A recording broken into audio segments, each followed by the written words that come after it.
Okay, so if you look, I mean, to give our viewers and listeners a perspective, if this were, you know, 10, 15, 20 years ago, and it was for any vaccine that we wanted to make, you would say a vaccine from the time you start to the time it's approved to be safe and effective is several years, 5, 6, 7 years. That's unacceptable for now. So what happened is that as soon as we got the sequence of the virus from the Chinese, we pulled it out of the public database and stuck the gene into a vaccine platform and worked on it literally within a day of when it came out.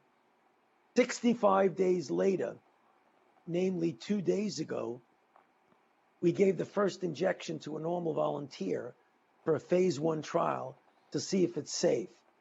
That's the fastest that's ever been done. That's the good news. The challenging news is that even at that rocket speed, it's going to take a few months to show that the initial safety is okay. Then you go into a phase 2 trial, which instead of involving 45 people, which we have in the phase 1 trial, it involves hundreds, if not thousands of people. That will take another 6 to 8 months to even know if it works. So at the fastest we can go, it's going to take a year to a year and a half to know if we have a vaccine that we can use.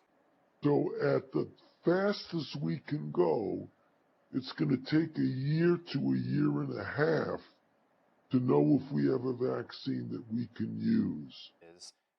What's the public health rationale and thinking behind needing to prove that it's extremely effective before rolling out something that you know is safe? Okay, that's a good question. The initial safety study, Mark, is to see if I inject it in the arm, does it have some sort of idiosyncratic or bad reaction?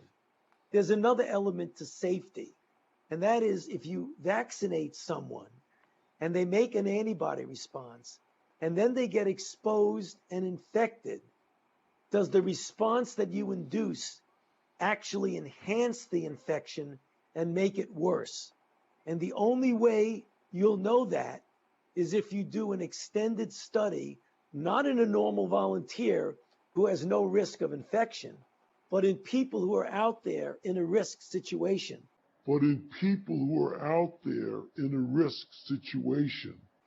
This would not be the first time, if it happened, that a vaccine that looked good in initial safety actually made people worse.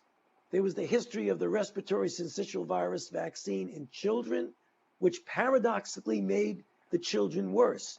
One of the HIV vaccines that we tested several years ago actually made individuals more likely to get infected.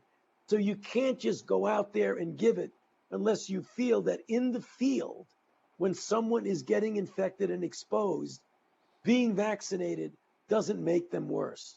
That's why you got to do a trial. That's why you got to do a trial.